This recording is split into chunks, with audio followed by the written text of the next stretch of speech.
जय गुरुजी संगत जी। Divine love for Guruji channel को सब्सक्राइब कीजिए एंड बेल आइकन को प्रेस कीजिए ताकि आपको लेटेस्ट सत्संग की वीडियोस के अपडेट्स आपको मिल सके। एंड प्लीज वीडियोस को भी लाइक कीजिए। जय गुरुजी।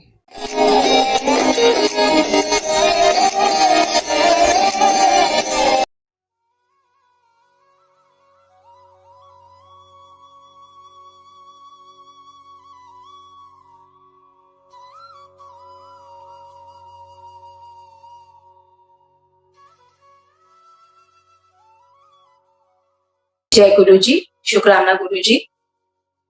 अब मैं अपनी जर्नी गुरुजी की आज्ञा लेके आपके साथ शेयर करती हूँ।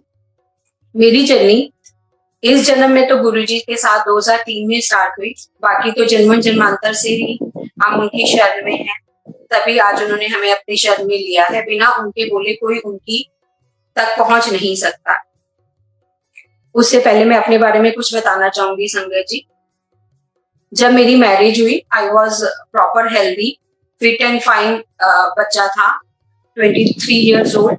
कोई प्रॉब्लम नहीं थी मुझे। उससे पहले कभी सिर दर्द भी नहीं हुआ था। काफी प्रेस्टिजियस फैमिली में, मेरी सिख फैमिली में मेरी शादी हुई। पेरेंट्स भी बहुत प्रेस्टिजियस फैमिली से मैं बिलोंग करती थी, कोई दिक्कत नहीं थी। अचानक से क्या हुआ, शादी के 4 या 5 महीने का बाद विदाउट एनी कॉज मुझे डायरिया हुआ। जैसे नॉर्मल मुझे लगा कि मे बी कोई इन्फेक्शन है या जो भी है। हम लोग ने डॉक्टर के पास गए, उसने कहा इन्फेक्शन है। उसने मुझे मेडिसिन दे दी 5 डेज की, कोई फर्क नहीं पड़ा। फिर नेक्स्ट डे हुआ 5 डेज की, फिर दे दी, कोई फर्क नहीं पड़ा। और इंडाइजेशन भी ऐसा था कि मैं कुछ भी खा पी नहीं रही थी। जो भी खा रही थी मुझे वॉमिटिंग और स्टूल पास करना पड़ रहा था। तो महीना ऐसे निकल गया। हमने कहा ये कौन सा इन्फेक्शन है जो ठीक नहीं हो रहा। तो मेरे पेरेंट्स काफी ज्यादा इससे बात से टेंस हुए। तो हम लोग गंगा राम के गेस्ट्रो थे उन दिनों, डॉक्टर रणदीप सूद, उनके पास गए। उन्होंने मेरे सारे टेस्ट किए, ऐसा कोई डायग्नोसिस नहीं मिला। लेकिन एक चीज जो हम लोगों के लिए बहुत शॉकिंग थी, वो था मेरा एचपी, जो आज से महीना 2 महीना पहले जो ऐसे एक नॉर्मल ह्यूमन बीइंग का होता है 12 ग्राम 13 ग्राम उतना था। लेकिन जब टेस्ट रिपोर्ट आई तो उसमें 6 ग्राम था। वेट भी मैं 5-6 किलो लूज कर चुकी थी। डॉक्टर को कुछ समझ नहीं आया क्योंकि अंदर कोई प्रॉब्लम फिजिकली उनको दिखी नहीं। तो एट लास्ट उसने बोल दिया कि मे बी ये स्ट्रेस में ज्यादा रहती है, इनको आईपीएस है। और उन्होंने बहुत सारी एंटीबायोटिक्स दे दी, कुछ मेंटली रिलैक्सेशन की मेडिसिन दे दी और टॉनिक। मेडिसिन तो चलनी शुरू हो गई, लेकिन फर्क कोई नहीं पड़ा। फिर वही का वही भी, कुछ भी खाती थी, नहीं मुझे डाइजेस्ट होता था। इस तरह से करते करते साल निकल गया। हमने होम्योपैथी भी ट्राई करा, मेरे पेरेंट्स ने नेचुरोपैथी भी ट्राई करा, टेस्ट भी होते रहे, लेकिन डायग्नोसिस कोई नहीं आया। बहुत परेशान थे, कई बार रोकती थी बाबा जी। तब तक गुरुजी से जर्नी नहीं स्टार्ट हुई थी। रोती थी, बाबा जी या तो मुझे उठा लो या मुझे ठीक कर दो। लेकिन कहीं पे भी कोई भी अरदास मेरी परवाह नहीं हो रही थी। 2-2 सुखमनी साहब के पाठ करती थी, शिवलिंग पे जाती थी। मुझे शिवलिंग पे जाना बहुत अच्छा लगता था। शिव जी महाराज जी में मेरी बहुत आस्था थी। गुरुद्वारा बंगला साहब में जाके अरदास करती थी। लेकिन तबीयत नहीं संभल रही थी। अब तबीयत जो खराब थी वो तो चल ही रही थी ऐसा। अब मेरे फैमिली इश्यू स्टार्ट हुए। हम जॉइंट फैमिली में थे। एक फ्लोर में हम लोग रहते थे घर में, और उसके सेकंड फ्लोर में मेरे हस्बैंड के चाचा जी की फैमिली रहती थी। मुझे नहीं पता, मेरी शादी से पहले मेरे फादर इन लॉ ने अपनी सारी प्रॉपर्टी उनके ब्रदर के नाम कर दी थी, यानी मेरे हस्बैंड के चाचा जी के नाम। अब इनके प्रॉपर्टी इश्यू, झगड़े वगड़े शुरू हो गए। ये लोग अपना बहुत ज्यादा वो होता था कि उनको था कि जो मेरा हिस्सा मुझे मिल जाए और आप अपना हिस्सा लो। लेकिन कोई कंक्लूजन नहीं निकल रहा था इन झगड़ों का। तबीयत भी मेरी खराब थी और ऊपर से झगड़े और शुरू हो गए, स्ट्रेस एक और हो गया। तबीयत ज्यादा खराब हुई तो डॉक्टर ने मुझे किसी साइकोलॉजिस्ट को रेफर कर दिया, और उसने मुझे और ज्यादा डिप्रेशन की मेडिसिन दे दी। पूरा दिन मेडिसिन खाना और सोए रहना। इन बिटवीन मेरे 2 बेबीज भी हो गए, एक बेबी बॉय और एक बेबी गर्ल। उसी खराब तबीयत में मुझे नहीं पता मैंने कैसे जो भी है उसको फेस किया उस पीरियड को। लेकिन कुदरत अपने हिसाब से चल रही थी और मेरे हालात अपने हिसाब से। अब जो झगड़े हो रहे थे उसका इम्पैक्ट ये हुआ कि मेरे हस्बैंड को at the age of 32 heart stroke हुआ, अप्रैल 2002 में। बड़ा मैसिव हार्ट स्ट्रोक था। पता नहीं मुझे कैसे समझ आई, मुझे क्या हुआ, मुझे पहले हमें लग रहा था मस्कुलर पेन है, शोल्डर पेन था, राइट शोल्डर पेन। तो एकदम से मैंने उनको गाड़ी में डाला और महाराजा अग्रसेन देखी। डॉक्टर्स ने कहा यंग एज का हार्ट स्ट्रोक बहुत ज्यादा डेंजरस होता है, बहुत ज्यादा मैसिव है, लेकिन पता नहीं क्या है कि इनको कोई डैमेज नहीं हुआ, हार्ट ठीक है, सरवाइव कर गए, लेकिन एक प्रॉब्लम और जो मैं बीमार, फैमिली में झगड़े, फाइनेंशियल क्राइसिस भी शुरू हो गए और हस्बैंड भी बीमार, बच्चे छोटे थे, लड़ाइयां अलग से बहुत सारी हो रही थी, मतलब वर्स्ट कंडीशन थी। कोई दुनिया का कलेश ऐसा नहीं था जो मेरे गले में नहीं पड़ा। अब क्या हुआ कि मेरे टेस्ट दोबारा हुए तो उसमें मुझे अल्सरेटिव कोलाइटिस मीन्स कितने साल बाद जाके डायग्नोज हुआ, 6-7 साल बाद, कि मेरी आंतों पे जख्म है, इंटेस्टाइन्स पे अल्सर है। उसमें पैनकोलाइटिस था, मीन्स इंटेस्टाइन्स का कोई भी हिस्सा ऐसा नहीं था जिसपे जख्म, अल्सर्स ना हो। डॉक्टर्स की लैंग्वेज में या एक नॉर्मल ह्यूमन बीइंग की लैंग्वेज में कहे कि मेरी आंतें गल चुकी। डॉक्टर्स कहते कि ऑपरेशन कराना पड़ेगा जिसमें आपकी इंटेस्टाइन्स निकाल दी जाती हैं और आप ना तो इधर के रहते हो ना उधर के रहते हो। बहुत छोटी एज थी, 26, 27, 28। तो मेरे पेरेंट्स के लिए बहुत टफ कंडीशन थी, मेरे लिए भी बहुत टफ थी, हमने मना कर दिया। इन बिटवीन मेरी एक फ्रेंड थी जिसे मैं हमेशा अपनी ये प्रॉब्लम शेयर करती थी, तो उसको गुरुजी का बुलावा आया, वो गुरुजी के यहाँ जाना स्टार्ट हो चुकी थी। तो अब मैं जब भी उसे अपनी प्रॉब्लम शेयर करती, वो मुझे कहती तू चल गुरुजी के। तो मैं I have strong belief in Guru Granth साहब जी। मैंने कहा जब इतने बाबा जी के पाठ कर लिए, जब गुरु ग्रंथ साहब जी से ही नहीं मुझे दात मिली, तो वहां जाके मैं क्या करूं। तो कहती एक बार जाके तो देखो। उनको भी बहुत कोई मेजर हेल्थ इशू था जो उनका गुरुजी के जाते ही ठीक हो गया था, लेकिन मेरा काटने के बहुत कॉम्प्लिकेटेड था। गुरुजी मुझे बुला रहे थे लेकिन मैं जा नहीं पा रही थी। मम्मा मेरे लिए बहुत अरदास करते थे, अब वो गुरुजी के चरण शरण में हैं, बहुत पाठ रखवाते थे और शायद उन्हीं की अरदास परवान हुई, क्योंकि भगवान भी कहते हैं ना, माँ की अरदास नहीं पाते हैं। गुरु जी के चरणों में मेरी मम्मा की अरदास पहुंची। एक दिन हम अखंड पाठ साहब लिखवाकर वापिस आ रहे थे, 2003 की बात है। तो जैसे ही हम गाड़ी घर के बाहर खड़ी करके हम पार्क करके उतरे, तो मेरी वही वाली फ्रेंड वहां से पास आउट कर रही थी। तो इतनी क्लोज फ्रेंड होने के बाद भी उसने मुझे पहचाना, काफी दिनों से मिले थे। तो उसने मम्मा से पूछा आंटी सोनिया दा की हालत। तो मम्मा एकदम से रोना निकल गया, कहते ये देख। तो वो मुझे देख के एकदम शॉक हो गई। तो बात करते करते वो अंदर आ गई, कहते ऐकी तूने हाल बना लिया है, अगर तेरे को कुछ हो गया तो तू अपने बच्चे कैसे पालेगी, तेरे बच्चे कौन पालेगा। वैसे तो कहती रहती है कि मुझे पापा जी इतनी उम्र दे दो, मुझे बच्चे बड़े करने हैं, सिर्फ इससे ज्यादा नहीं कुछ चाहिए, और अपनी हालत तो एक बार जाके दे। आज मुझे जाना है गुरु जी के, थर्सडे था उस दिन, पूर्णमासी भी थी, आज मुझे जाना है गुरु जी के और तू मेरे साथ शाम को चल गई। तो मैंने बस गुरु जी का एक था कि गुरु जी मुझे खींच के बुला, मैंने कहा ठीक है चलती हूँ। एक भारी से मन से बोल दिया भी चलो जाके देख लेते हैं। हम लोग 6 बजे पश्चिम घाट से निकले और 7 बजे एम्पायर से पहुंचे। पूरे रास्ते वो मेरे साथ गुरुजी की महिमा करती जा रही है, करती जा रही है। मुझे सुन के अच्छा भी लग रहा है, लेकिन कोई अंदर से मैं कहूँ कि बहुत ज्यादा मैं वो हो रही हूँ, डिवोटी हो रही हूँ, ऐसा कुछ नहीं था, बस अच्छा लगा। एम्पायर से पहुंचे, जैसे ही हमने जोड़ा घर में अपने जोड़े उतारे तो अंदर से शब्द की आवाज आ रही थी, मेहरा वालिया साइया रखी चलना देखो। भाई हरबंस सिंह जगाधरी वालों जी का ये शब्द था जो मैं हमेशा चलाती थी घर में और बहुत रोती थी बाबा जी के आगे बैठ के कि बाबा जी मुझे ठीक करो। तो वो शायद पहला मैसेज था मेरे लिए कि गुरुजी ने मुझे अपने चरण शरण में ले लिया है। उस दिन से चरण शरण में जो गुरुजी ने लिया, हमेशा हमेशा के लिए लिया। हम अंदर गए, सिंहासन पर गुरुजी विराजमान, बहुत ही ब्यूटीफुल दरबार। ब्यूटीफुल तो एक दुनियावी वर्ड है, डिवाइन ऑरा, डिवाइन दरबार। बहुत ही सुंदर चोले में गुरुजी बैठे हुए, इतना तेज कि सूरज का भी रोशनी उनके आगे फीकी। मैंने एक झलक देखी मेरी, लेकिन मैं उनको देख नहीं पाई, तेज इतना था, मेरी आंखें एकदम से बंद हो गई। मैंने फटाफट से गुरुजी के चरणों में शीश रखा, मत्था टेका, और जहां पे भी मुझे और उन आंटी को जगह मिली हम लोग बैठ गए। अब चाय प्रसाद की बारी आई। चाय प्रसाद मैंने काफी टाइम से चाय ली नहीं थी, जैसे मैंने आपको बोला मैं काफी टाइम से उबला दाल का पानी, चावल का पानी, दलिया, बस उसी पे ही सर्वाइव कर रही थी और नॉर्मल ह्यूमन बीइंग का खाना खाए मुझे सालों निकल गए। तो चाय प्रसाद आया तो हीलिंग प्रोसेस मेरा शुरू हो गया। हीलिंग प्रोसेस तो घर से निकलते ही समझो शुरू हो गया था जब गुरु जी का बुलावा आया, लेकिन मैंने उस चीज को फील किया। पहला सिप चाय का लेते ही मेरे अंदर मुझे ऐसे लगा कि कुछ अमृत चला गया, यहाँ से लेके अंदर तक कोई चीज मुझे ब्लेस करती हुई चली। धीरे धीरे मैंने चाय प्रसाद किया, आंखें बंद है, शब्द कीर्तन चल रहा है और मेरी आंखों से आंसू निकलते जा रहे हैं। मैं अरदास कर रही हूँ कि इतनी आस के बाद आपसे आपके पास आई हूँ, मुझे ठीक कर दो अगर आप कर सकते हो तो। 2 घंटे का सत्संग था, खत्म हुआ। उसके बाद पारी आई लंगर प्रसाद की।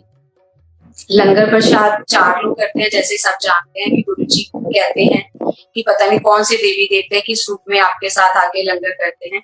तो मैं और उन आंटी की बारी एक ही प्लेट में आई, हम लोग आमने सामने बैठे। लंगर प्रसाद की थाली देखते ही मेरा दिल किया कि मैं सारा प्रसाद खा लूं। और लेकिन प्रसाद वो था, मैंने जो सालों से देखा नहीं था, खाना तो दूर की बात है। रेड चिल्ली पिकल था, बहुत स्पाइसी और बहुत सारी वो पिकल था, मतलब हम चारों के हिस्से में कम से 3 से 4 वो चिल्लीज आती। और दाल प्रसाद, सब्जी प्रसाद, रोटी प्रसाद और खीर प्रसाद। जबकि दूध मुझे डॉक्टर ने स्ट्रिक्टली मना कर दिया था, उन्होंने बोला था ये अब आपके लिए जाए। और मन किया खा लूं सब कुछ, लेकिन दिमाग ने कहा मर जाएगी मत खाइयो। तो मैंने उन आंटी की तरफ से आंख से ही इशारा कर दिया कि मैं नहीं ये खा सकती, मेरे तो अभी अल्सर ही फट जाता।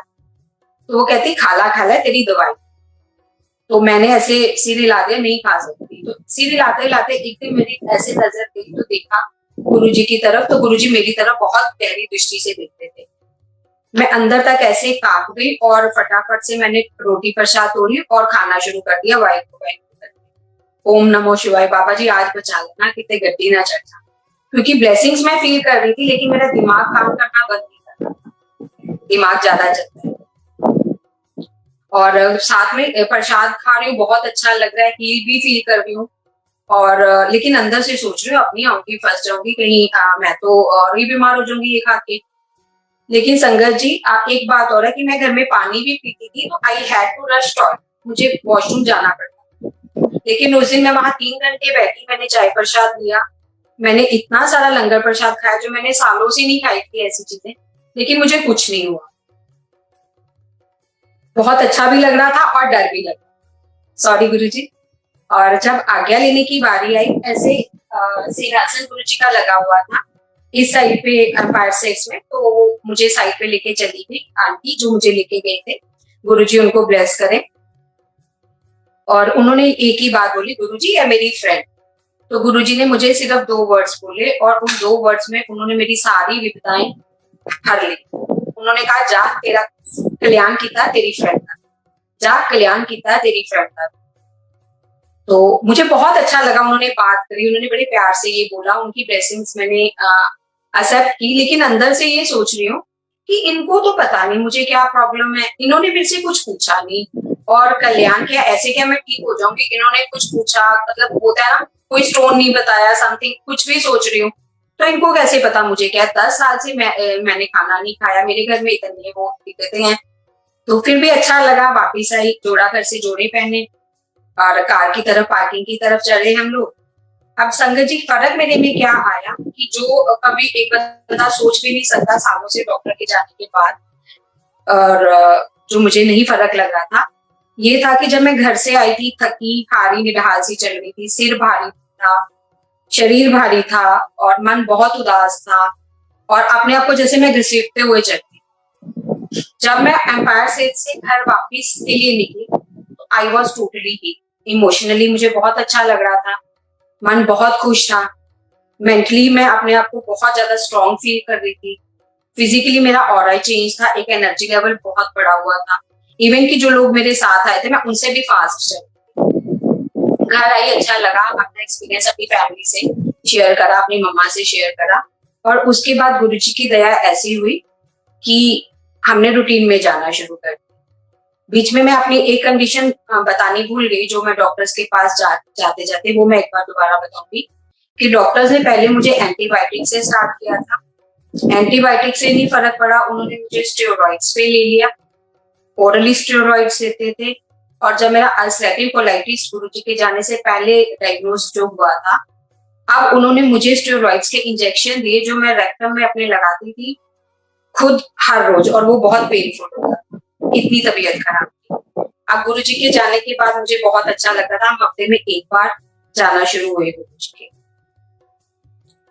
फर्स्ट विजिट में ही, फर्स्ट दर्शन में ही गुरुजी ने मुझे लाइफ ब्लेस करी। आप जाते रहे, मुझे बहुत अच्छा लगा। अब गुरुजी ने मेरे जीवन की गांठें खोलनी शुरू करी, जिनमें मैं ट्रैप थी, मेरा चक्र जिसमें मैं फंसी थी, उसको काटना शुरू करा। मैंने आपको पहले बोला कि हमारे प्रॉपर्टीज के बहुत सारे इश्यूज थे, फैमिली में बहुत सारे झगड़े होते थे जो 1995 से ही चल रहे थे, शायद उससे भी पहले। तो चाचा जी वॉज डिवाइन सोल, जिनके नाम सारी प्रॉपर्टी थी, बहुत अच्छे थे, लेकिन हमारा समय ठीक नहीं था। तो गुरुजी ने ऐसा चमत्कार किया, हमने कोई लड़ाई नहीं हुई, कोई झगड़ा नहीं हुआ। 2004 आते आते उन्होंने जो भी हमारा हिस्सा था हमें बहुत प्यार से, बहुत ब्लेसिंग से हमारे नाम कर, मीन्स गुरुजी ने सेकंड ब्लेसिंग बहुत बड़ी थी जो मेरी, जो घर हमारा होते हुए भी हमारा नहीं था, गुरुजी ने ब्लेस किया। जो शॉप हमारी होते हुए भी हमारी नहीं थी, गुरुजी ने वो भी ब्लेस करी। बहुत ही बड़ी ब्लेसिंग थी वो हमारे लिए। एक बहुत बड़ा कलेश जिंदगी का खत्म हो गया। अब जैसे हमने अभी गुरुजी के वचन डिस्कस करे और मैंने बोला कि हर बात में गुरुजी का बहुत गहरा अर्थ होता है, वो बात नहीं होती और वो वही जानते हैं, हमारे जैसा छोटी बुद्धि का इंसान वो नहीं समझ सकता। उसके रिलेटेड एक सत्संग है मेरे पास, 2005 की बात है, जनवरी आई थिंक। मैंने गुरुजी को जब हम सत्संग पे गए, आज्ञा ली उसे, तो आज्ञा लेके जैसे ही मैं उठी तो गुरुजी ने एकदम से मुझसे पूछा कित्थों आई तू। तो मैं एकदम से ऐसे घबरा जाती थी जब गुरुजी बात करते थे, तो मैंने बहुत एकदम बोला तिलक नगर से, तब हम तिलक नगर थे। गुरुजी कहते अच्छा जा फिर ऐश कर। मुझे अच्छा लगा कि आज गुरुजी ने बात की और फिर ब्लेस की है, क्योंकि गुरुजी बात बहुत कम करते थे, अलाउ ही नहीं था बात करना। बात कम नहीं करते थे क्योंकि गुरुजी को हर, जैसे ही आप गुरुजी के पास जाते हो तो आपके जन्म जन्मांतर के कार्मिक अकाउंट आपके बही खाते खुल जाते हैं, तो उनको बताने की कुछ जरूरत ही नहीं होती, वो अपने आप कब किसको कैसे ब्लेस करना है उनको सब पता होता है।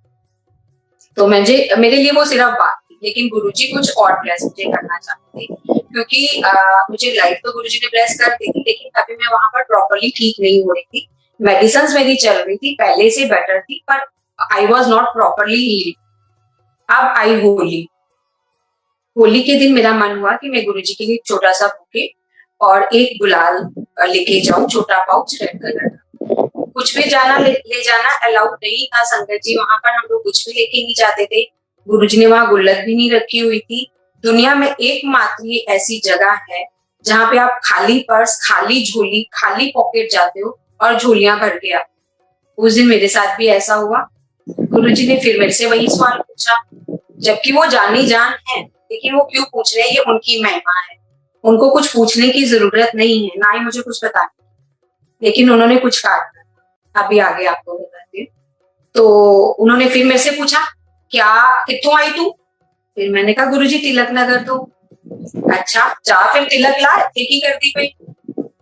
तो मैं फिर हंस पड़ी, मैं क्या आज होली है तो शायद गुरुजी मुझे वैसे ही बात कर रहे हैं। लेकिन उस दिन गुरुजी ने मुझे हर प्रॉब्लम से ओवरकम होने का एक ब्लेसिंग दी थी, जो मेरे 2018 में मुझे गुरुजी के स्वरूप के आगे बैठे बैठे गुरुजी ने फिर मुझे उस चीज का याद कराया, वो अभी मैं आपको बताती हूँ।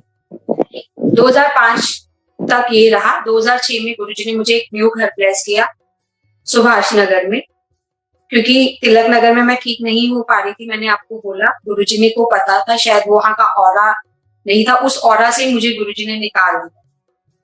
यहाँ पे हमने गुरुजी का एक छोटा सा मंदिर बनाया, गुरुजी के स्वरूप जो हमें एम्पायर स्टेट से मिले थे वो रखे, और घंटों में उस रूप से बातें किया करती। वहां आके हमने बहुत रैपिडली ग्रो किया।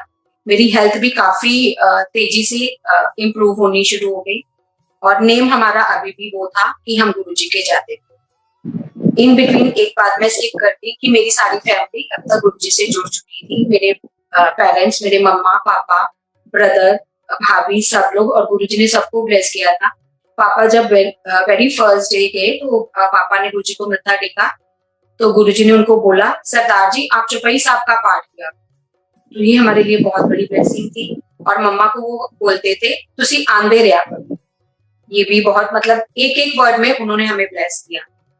अब अपने मंदिर का जो मैंने घर में बनाया हुआ था उसका एक सत्संग सुनाती हूँ। 2006 का ही है ये।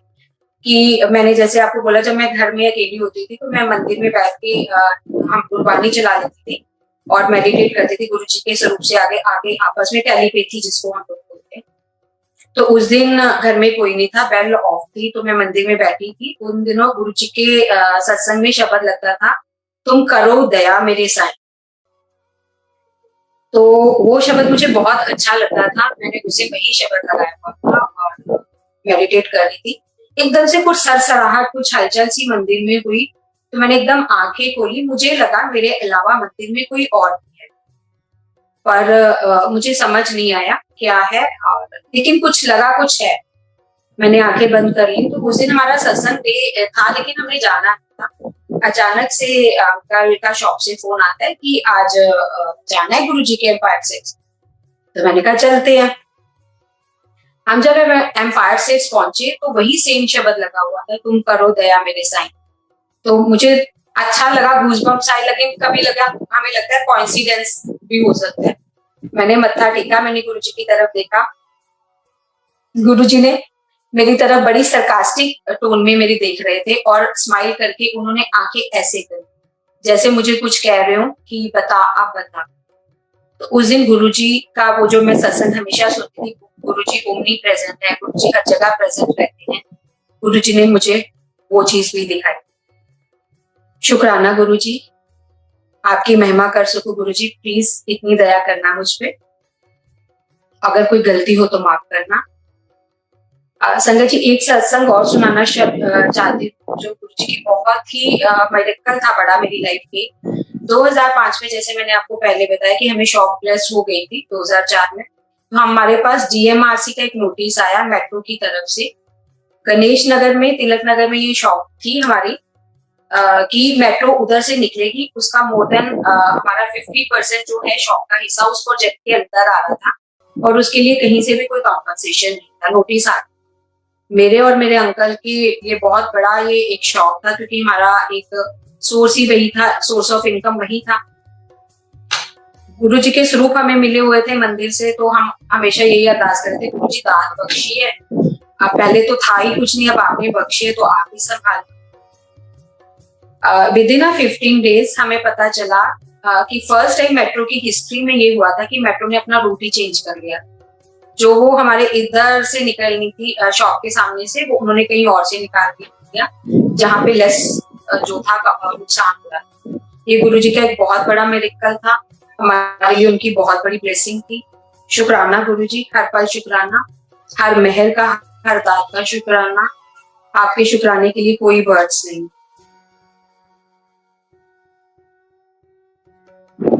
अब मैं अपने ही सत्संग अभी शेयर करूँ। 2012 में मेरा बेटा 12th में था, तो महाशिवरात्रि के सेकेंड डे उसका था एग्जाम बोर्ड का। तो मुझे पता था कि आज जो महाशिवरात्रि पे मैं नहीं जा पाऊंगी। 2-3 दिन पहले ही मैं गुरुजी से अरदास करनी शुरू करती, गुरुजी इस बार महाशिवरात्रि पे मैं आपके दर्शन के लिए नहीं आ पाऊंगी। तो मन बड़ा उदास भी था। महाशिवरात्रि वाले दिन सुबह नॉर्मल जैसे मंदिर में जाते हैं, मैं गई, बड़े मंदिर में मुझे पता था आज मैंने नहीं जाना।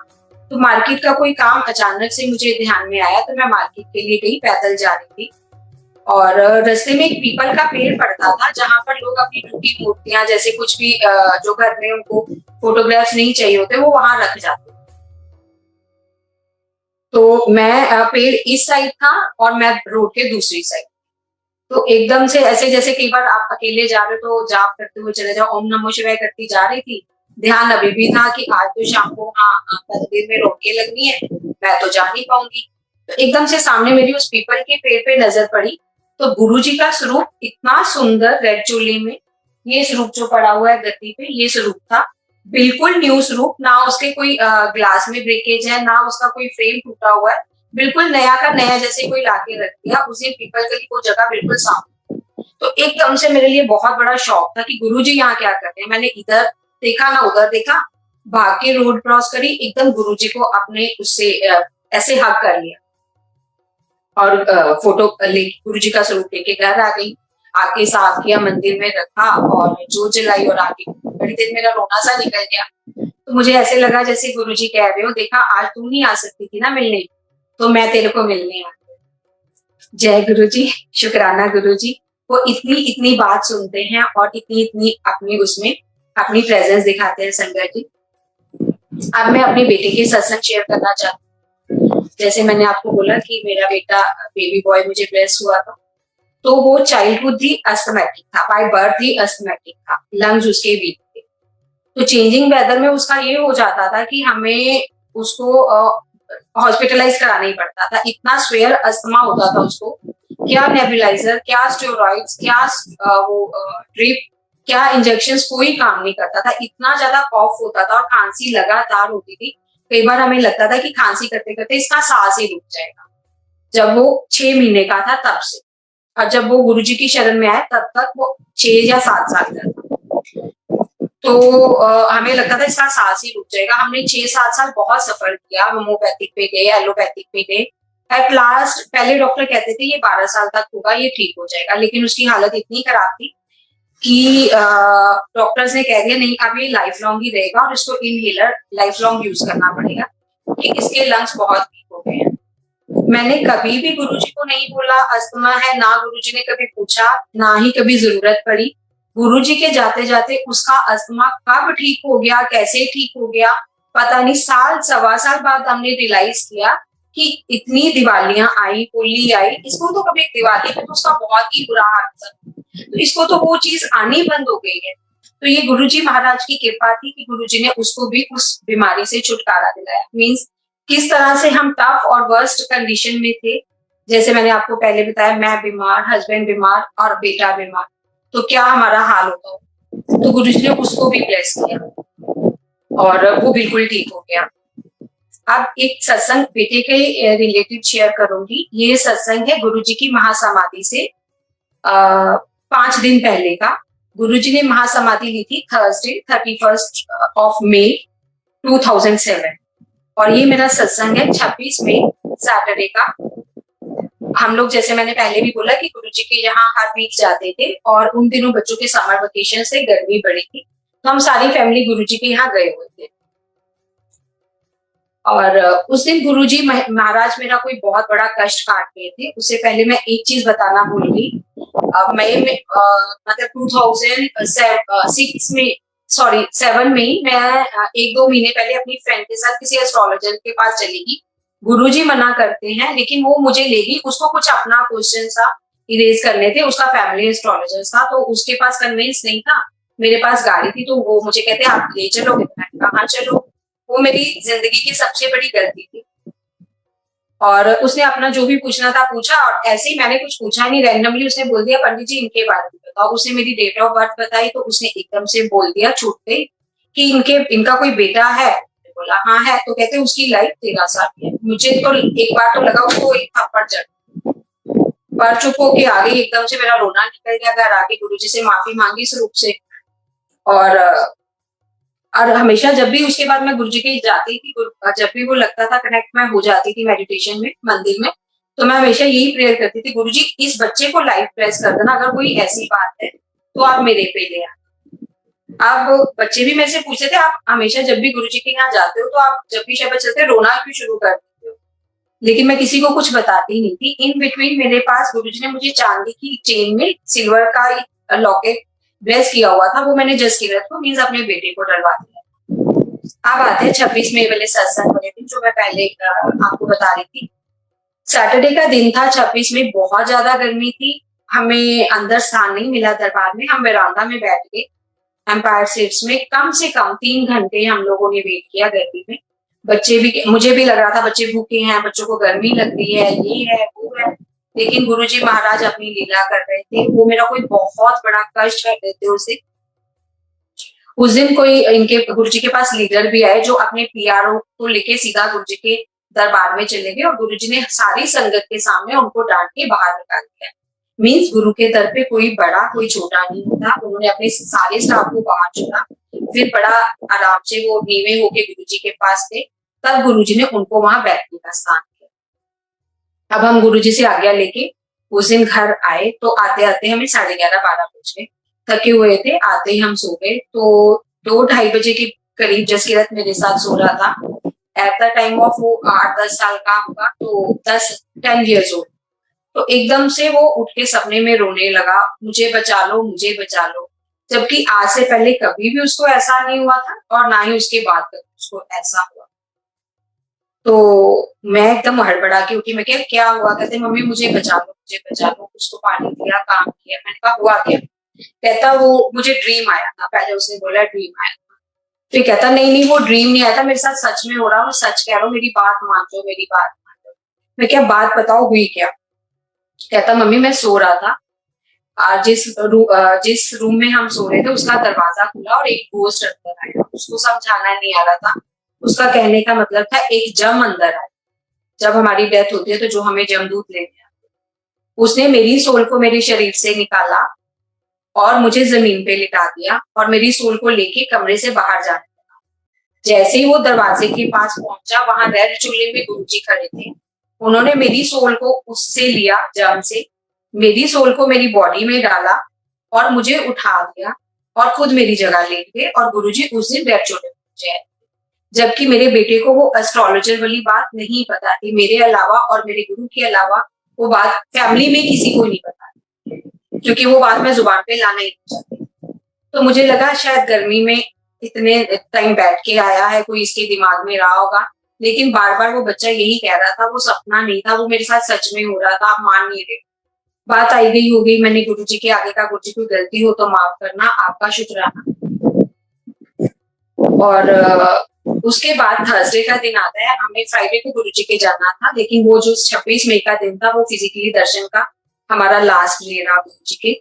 31 मई थर्सडे को हमें 12-1 बजे के बड़े मंदिर से पुरानी संगत का फोन आता है कि गुरुजी ने आज सुबह महासमाधि ले ली है और सारी संगत को आदेश है वो दर्शन के लिए बड़े मंदिर पहुंचे। मुझे ऐसे लगा सब खत्म, दुनिया सारी खत्म, बिल्कुल फिनिश, कुछ नहीं रहा। सारी फैमिली हम इकट्ठे हुए बड़े मंदिर जाने के लिए। बहुत रो रहे थे हम सब लोग और बेटे को ले जाना नहीं चाहते थे, लेकिन वो बहुत जिद कर रहा था कि मुझे जाना है, मुझे गुरुजी के दर्शन करने हैं तो करने हैं, आप मुझे लेके जाओ। ले गए उसको। तो यू कांट बिलीव संगत जी, कोई हर बात कोइंसिडेंस नहीं होती। जब उसने गुरुजी के दर्शन किए तो वो एकदम से और ज्यादा रोने लगा कि ये वही चोला था, ये वही स्वरूप था जिसमें गुरुजी ने उसको सैटरडे को 26 मई वाले दिन ब्लेस किया। जय गुरुजी। वो मेरे लिए कोई खुशी की बात नहीं थी, मेरे लिए बहुत शॉकिंग था। और ये सत्संग मैंने बहुत सालों तक शेयर नहीं करा और बहुत सालों बाद गुरुजी की आज्ञा लेके मेरे में ये गुरुजी ने हिम्मत दी कि मैं ये सत्संग शेयर कर सकूं। जय गुरुजी, शुक्राना गुरुजी। उसके बाद 12th जब पास हुई मेरे बेटे की, तो हमने उसको लॉ में एडमिशन करवाना था। दिल्ली में उसको कहीं पे भी सीट नहीं मिली, तो देहरादून में हमें एक जगह कॉलेज में सीट मिली। मैंने इसका एडमिशन करा दिया। ये गुरुजी का बहुत बड़ा मतलब था कि हमारी फैमिली में से कोई जाए ना जाए, लेकिन ये गुरुजी के मंदिर, इसका नेम था कि इसने जाने का। इसका ये था कि अगर मैं यहाँ से चला गया तो मैं गुरुजी के दर्शन ही नहीं कर पाऊंगा, तो मुझे गुरुजी के दर्शन करने हैं। अगर गुरुजी ने मेरा दिल्ली में एडमिशन करवाना, मुझे चरणों में रखना है, तो मैं पढ़ लूंगा। अगर उन्होंने एडमिशन नहीं कराना तो मैं 12th के बाद पढ़ाई छोड़। तो हमारे लिए बड़ी टफ कंडीशन थी, ये समझ नहीं रहा था, एडमिशन हो नहीं रहा था। एक दिन ऐसे ही मैं बैठे बैठे पेपर पढ़ रही थी, तो उसमें एक नोटिस आया था आईपी यूनिवर्सिटी का कि उनकी कुछ सीट्स रह गई हैं। बीबीए एलएलबी इसको चाहिए था, पोस्ट बीए एलएलबी नहीं चाहिए था। वो उसी साल से स्टार्ट हुआ था उस यूनिवर्सिटी में, तो उसकी कुछ सीट्स रह गई हैं। उसके लिए उन्होंने दोबारा से एडमिशन रीओपन करना, तो आप दोबारा से अप्लाई कर सकते हो। तो मेरे लिए ये बहुत बड़ा एक वो था। पता नहीं कैसे करते करते गुरुजी ने इसका एडमिशन करवा दिया। सिर्फ 2 सीट्स थी और इसको उसमें से 1 सीट मिली। जय गुरुजी, शुक्राना गुरुजी। वहां पर फिर गुरुजी ने पुकार सुनी और इसको ब्लेस किया। हर रहमत का शुक्राना। उसके बाद सेकंड जब ये लॉकडाउन था, सेकंड वेव थी कोविड की, तो इसको किसी काम से जाना था अपने ऑफिस के ही, और ये रात को लेट हो गया। ये मई की बात है जब बहुत ज्यादा बारिशें वगैरह हो गई। गुरुजी अपनी प्रेजेंस कैसे दिखाते हैं वो बताना चाहते हैं। तो तो बहुत ज्यादा बारिश थी, इसको आते आते 2-2:30 बज गए। उन दिनों माहौल इतना डरावना था, कोई बाहर होता नहीं था, और बारिश ऐसी थी, नारायणा फ्लाईओवर पे इसकी गाड़ी का टायर बर्स्ट हो गया और पानी बहुत था, ये चाह के भी स्टेपनी चेंज नहीं कर पा रहा था और कोई भी हेल्पलाइन उन दिनों खुली नहीं। तो मुझे इसने फोन किया तो मुझे बहुत गुस्सा आया इस पे कि मैंने इसको जाने के लिए मना किया था। फिर आके गुरुजी के पास खड़ी होगी, गुरुजी रक्षा करो कि एक तो बीमारी इतनी गंदी फैली हुई है और दूसरा ये वहां अकेला है, कुछ भी इसके साथ हो जाएगा। तो 10 मिनट बाद मेरे बेटे का मुझे कॉल आता है, मम्मा ऐसे था कि यहाँ मैं खड़ा हुआ था तो एक एल्टो आई, उसने मेरे पास एल्टो खड़ी हुई, उसने पूछा कि क्या हुआ, आपको क्या दिक्कत है। तो मैंने जैसे ही बताया कि इस तरह से मेरी गाड़ी का टायर बर्स्ट हो गया, तो उन्होंने अपने आप मेरे साथ हेल्प करके मेरा टायर चेंज किया और वो चले गए और मैं घर आ। वो टाइम था संगत जी जब कोई अपना अपने के साथ ही नहीं खड़ा हो रहा था, इंसान इंसान से डर रहा था कि कौन पॉजिटिव है, किसके पास जाए। उस दिन में कौन आ सकता है टायर चेंज करने के लिए इतनी बारिश में रात को। जय गुरु जी, शुक्राना गुरु जी, आपकी हर रहमत का शुक्राना। कोई गलत बोल गई हो तो माफ करना गुरु जी। अब मैं अपनी डॉटर की जो सत्संग गुरु जी ने जो महिमा उस पर करी, मैं उस महिमा का बखान करना चाहती हूँ। मेरी डॉटर 12th में थी जब उसको डेंगू हुआ, लेकिन हमारी बैड लक ये रही कि हमें हफ्ता 10 दिन वो डायग्नोसिस ही नहीं मिला कि वो डेंगू पॉजिटिव है। हमें वायरल डॉक्टर ने बोला, कभी मलेरिया कभी टाइफाइड, तो प्रॉपर डायग्नोसिस ना आने की वजह से हम लोग उसका इधर उधर ट्रीटमेंट कराते गए और जब लास्ट में उसका प्लेटलेट्स काउंट हुआ तो उसके प्लेटलेट्स जो रह गए थे 20,000। तो हम लोग BL के गए तो डॉक्टर ने जवाब में हमें क्या बोला कि अब आके क्या फायदा, आप क्या कर, मीन्स जवाब था। और उन दिनों डेंगू इतना फैला हुआ था, किसी भी हॉस्पिटल में कोई जगह नहीं। बहुत मिनटों के बाद मेरे ब्रदर ने बहुत मिन्नतें करी, divine blessing for our family Guru ji के बाद। उसने बहुत ज्यादा कोशिश करके इसको हमें बेड तो मिल गया और बेड मिला तो, लेकिन डॉक्टर की तरफ से जहाँ उसको लग रहा था कि ये अपना टाइम वेस्ट कर रहे हैं। वैसे ही वो गुड़िया बहुत वीक थी और 10-12 दिन से उसका फीवर भी नहीं होता था। जिस दिन उसका एडमिशन हुआ उसी दिन मेरा ब्रदर बड़े मंदिर गए उसके लिए अरदास करने और उसके लिए गुरुजी का लंगर प्रसाद। उनको गुरुजी ने लंगर प्रसाद में एक चपाती और हलवा प्रसाद मेरी डॉटर के लिए दिया। तो वो वापस आ रहे थे और पार्किंग में वो जैसे ही अपनी गाड़ी के पास पहुंचे तो एक आंटी उनके पास आई। पहले कभी भी ऐसा नहीं हुआ। तो आंटी ने वो मेरे ब्रदर से आके पूछा, अंकल तुसी किस साइड जा रहे हो? तो उन्होंने कहा कि मैं रजिंदर प्लेस जा रहा हूँ, BL के हॉस्पिटल, मेरी बिटिया वहां आई है तो उसको मुझे कुर्सी का प्रसाद है। कहती मैं भी रजिंदर प्लेस ही रहती हूँ, आप मुझे साथ ले लोगे? उन्होंने कहा हाँ जरूर चलो, आप क्यों नहीं, आप चलो। तो रास्ते भर मेरे ब्रदर और वो आंटी के गुरुजी के सत्संग चलते रहे। तो इन बिटवीन मैंने ब्रदर को फोन किया कि ऐसे है, इसका फीवर उतर नहीं रहा, हमें हर 15 मिनट बाद इसका फीवर चेक करना और चार्ट करना है। और मैं बार बार नर्स से वो बोला थर्मामीटर नहीं ले रही, आप आ रहे हो तो एक थर्मामीटर देते हैं। तो वो आंटी हमारी बात सुन रहे थे, उन्होंने पूछा तो ब्रदर ने सारी बात बताई। तो वो आंटी कहती मेरी तो अपनी केमिस्ट शॉप है तो मैं ही दिलवा देती हूँ आपको थर्मामीटर। तो ब्रदर ने कहा ठीक है। इन बिटवीन आंटी ने अपने किसी सर्वेंट को फोन किया कि BL के इस गेट पे आप थर्मामीटर लेके आ जाओ। रात के 12 बज चुके थे। कौन सी केमिस्ट की शॉप खुली थी, कौन सा उनका सर्वेंट था, ये गुरुजी जानी जाने। जैसे ही उनकी गाड़ी BL की रुकी, आंटी कहती अब यहाँ से मेरा घर पास ही, अंकल मैं चली जाऊंगी। ब्रदर ने बोला भी नहीं आंटी मैं आपको छोड़ देता हूँ, वो कहती नहीं मैं चली जाऊंगी। तो वो थर्मामीटर उनका जो सर्वेंट जिनको उन्होंने फोन किया था वो पहले ही लेके खड़ा हुआ। तो आंटी ने मेरे ब्रदर को वो थर्मामीटर दिया और वो खुद वहां से अपने सर्वेंट के साथ पैदल चले। गुरुजी का ब्लेस थर्मामीटर था, गुरुजी ने ब्लेस करके दिया था। और उस रात से जब से हमने उस थर्मामीटर से फीवर चेक करना शुरू किया, पहले तो उसका फीवर डाउन होते होते चला गया उसी रात।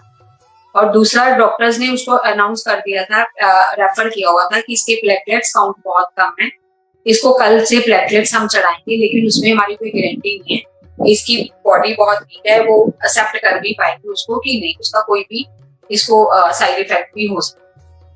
तो गुरुजी का जो प्रसाद मंदिर से आया था इसने खाया और उसके बाद इसका एक और ब्लड टेस्ट जाना था जिसमें प्लेटलेट्स काउंट होने थे।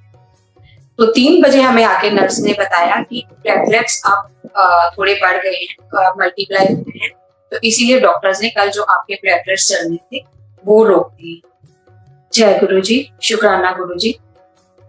गुरुजी ने बहुत मेहर करी, मेरी बिटिया ठीक ठाक होके घर आई। 12th था उसका, एग्जाम्स भी बहुत अच्छे से दिलवाए, उसको बहुत अच्छे परसेंटेज से उन्होंने प्रमोट भी करवाया। उसके बाद बीकॉम ऑनर्स में दिल्ली यूनिवर्सिटी में वो चाहती थी एडमिशन, उसका वो भी कराया। जय गुरुजी, शुक्राना गुरुजी। उसके बाद 2015 की एक बात और बताऊंगी। 8 जुलाई 2015 में मेरी बेटी जा रही थी अपनी फ्रेंड्स के साथ, गाड़ी ड्राइव कर रही थी रिच रोड पे, जहां अगर सारी संगत जाते दोनों तरफ दीवार है और बीच में रोड निकलती है। तो ये बच्चे ऐसे ही जा रहे थे, इसको नहीं पता कैसे इसकी गाड़ी एक्सीडेंट हुआ, गाड़ी पूरी खत्म। आगे से कोई गाड़ी आई और एकदम से इसने स्टीयरिंग जैसे किया, गाड़ी उलट के एक बार सीधी होगी और पत्थर वाली जो दीवार थी उसके टकराती टकराती बड़ी आगे पहुंची। गाड़ी में 5 बच्चे थे, इसके 5 फ्रेंड थे, सारे मिल के 5 लोग थे, लेकिन किसी को मेरे गुरुजी ने एक खरोच तक नहीं आया। मेरा बच्चा तो था ही था, उसमें बाकी लोगों के भी थे, फ्रेंड्स वगैरह थी, जो अगर कुछ हो जाता तो हमारे लिए बहुत मुश्किल होता उनको जवाब देना, लेकिन एक खरोच भी किसी बच्चे को आई वो ना। तो उसके बाद हमें घर फोन आया 8 जुलाई 2015 के, इस गुरुजी के बर्थडे के एक दिन बाद। तो फोन आया कि इस तरह से एक्सीडेंट हो गया। जब हम सर्विस सेंटर वो गाड़ी लेके गए तो जो मैकेनिक था वो देख के मानने को तैयार नहीं था कि उसमें कोई जो था वो सरवाइव कर गया होगा या वो इंजर नहीं होगा। उसके दूसरे दिन हमारे घर में पीले चोले का स्वरूप था। तो दूसरे दिन मेरी डॉटर को ड्रीम आता है मॉर्निंग में कि वो वही गाड़ी चला रही है, वैसे ही वो रिच रोड पे चल रही है और उसकी गाड़ी उलटती है और सामने पीले चोले में गुरुजी खड़े हुए हैं। उन्होंने गाड़ी को सीधा किया, दरवाजा खोल के सपने में इसको गाड़ी से निकाला, इसको ब्लेस किया, स्माइल किया और दूसरी साइड चले गए। और ये सपने में बोल गया, बचा लो लिया गुरुजी ने, मुझे तो बचा लिया। मैंने उठा के पूछा तो इसने मुझे पूरा अपना वो बताया जो भी गुरुजी ने इसको मैसेज दिया था। थैंक यू गुरुजी, शुक्राना गुरुजी, आपकी हर रहमत का शुक्राना। अब नेक्स्ट सत्संग जो मेरा है, गुरुजी की जो महिमा है, मेरा सत्संग नहीं, वो गुरुजी की बहुत बड़ी महिमा है। गुरुजी का बहुत बड़ा मैलक्कल है कि वो कैसे अपनी संगत के साथ हर समय रहते हैं। अब ये नेक्स्ट वीक का सत्संग, एक वीक तो गुरुजी ने डॉटर को लाइफ ब्लेस कर दी। 15 जुलाई, 16 जुलाई या 15 जुलाई 2015 सिंगापुर। उन दिनों मेरे मम्मा बहुत बीमार थे। 2014 से उनको कुछ हेल्थ इश्यूज चल रहे थे, तो वो ज्यादा चल फिर नहीं सकते थे, हार्ट प्रॉब्लम थी उनको, ज्यादा चलने से उनका जो था ब्रेथलेसनेस हो जाती थी और सांस लेने में उनको दिक्कत होती, तो वो बहुत कम चलती। एक बात, दूसरा समर वेकेशन थे और मम्मा के बीमार होने की वजह से काफी टाइम से ब्रदर भाभी कभी कहीं जा नहीं पाए थे। तो उन्होंने मेरे को ये पूछा कि हम गोवा जा रहे हैं, आप मम्मा पापा के पास आके रुकोगे? मैंने कहा हाँ क्यों नहीं। ये भी गुरुजी की एक लीला थी कि वो वेकेशंस पे नहीं जा रहे थे, गुरुजी उनको उस घर से निकाल रहे थे। तो उसका जैसे ही उन्होंने टिकट बुक कराई तो उनका छोटा बेटा बहुत मतलब वायरल था, जो भी बच्चों को इश्यूज रहते हैं, लेकिन कोई उसको फर्क नहीं पड़ा। अब हमारे घर में सबकी आदत है, हम कहीं पे भी जाए, चाहे हम घर के मेन गेट तक जाए, हम गुरुजी से आज्ञा लेके चलते हैं और हमारा यही रहता है, गुरुजी घर का कोई भी बंदा जा रहा है उंगली पकड़ के आप लेके जाना और उंगली पकड़ के आप देना। तो मेरे ब्रदर तो गोवा जा रहे थे, तो उन्होंने गुरुजी के आगे अरदास करी, आज्ञा मांगी, गुरुजी छोटा बच्चा बीमार है, उसको लेके जाना सेफ रहेगा या नहीं रहेगा। और एकदम से उसको टेलीपैथी हुई, गुरुजी के स्वरूप से उसको जो जवाब मिला कि तू फैमिली ले ते तू निकल जा। उसने विद इन एन आवर वो लोग अपना घर से चले गए। सैटरडे मॉर्निंग की बात है, 15 जुलाई। और वो लोग मॉर्निंग में निकले तो मैं 12-1 बजे दोपहर तक मम्मा के पास आ गई।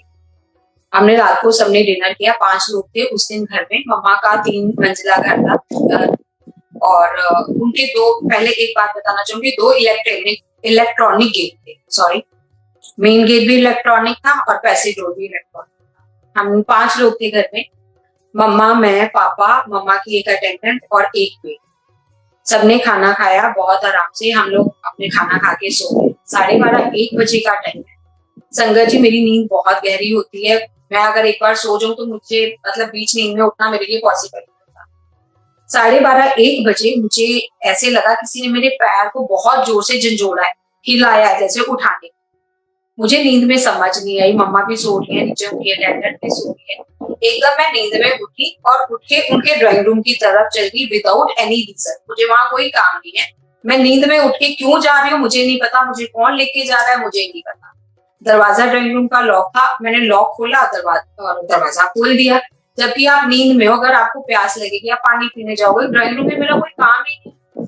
तो एकदम से मैंने देखा स्प्लिट एसी लगा हुआ था और उसके नीचे सोफा था और बंद एसी में शॉर्ट सर्किट हुआ था। आग की लपटें सोफे के ऊपर गिर रही थी और सोफा काफी हद तक जल चुका। मेरे एकदम से झटके से मेरे जैसे नींद जो पहले थी एकदम खुली। एकदम मैं शाउट करती करती, मुझे कौन गुरुजी कैसे करवा रहे थे मुझे नहीं पता, तो मेरा तो दिमाग इतना है।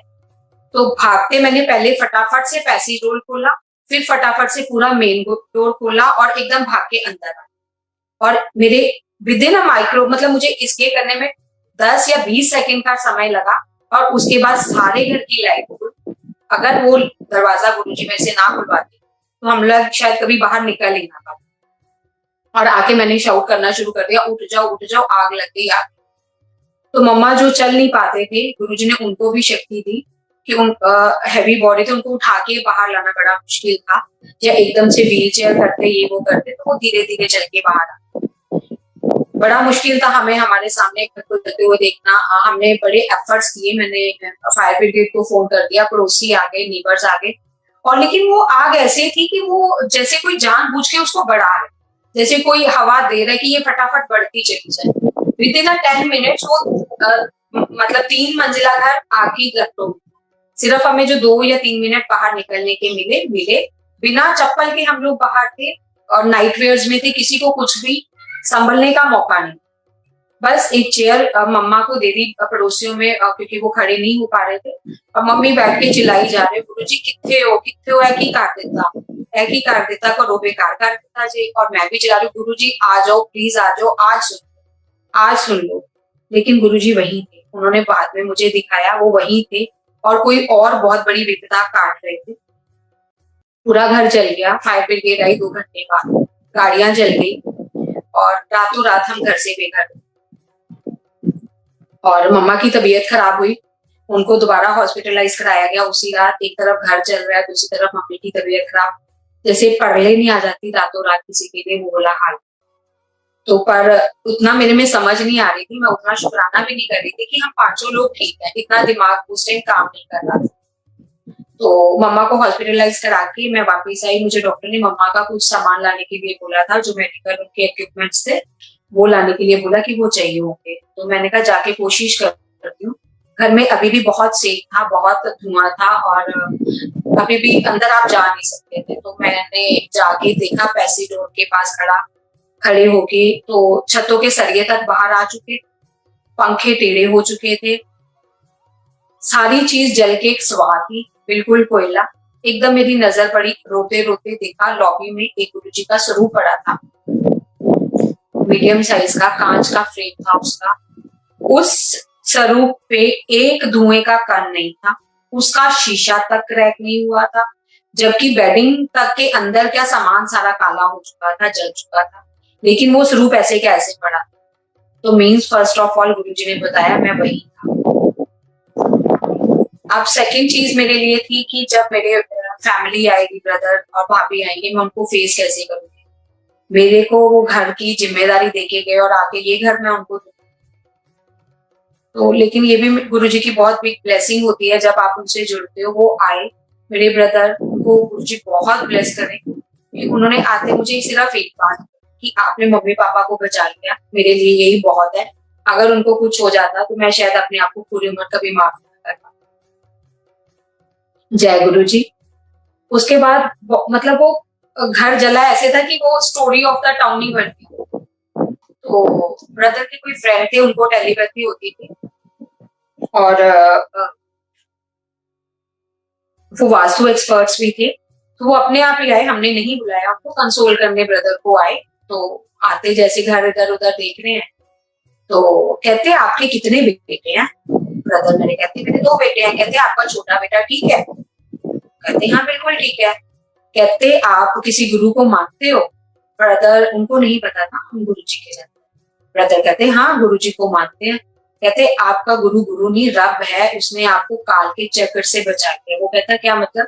कहते ये जो सारी लीला रची गई है ना, ये काल ने आपके छोटे बेटे के लिए रची, इसीलिए आपके गुरु ने आपको बाहर निकाल के और जो भी था आपके घर पे डाल दिया। उस विपदा को गुरुजी ब्लेस करे ब्रदर को, उनकी फैमिली को।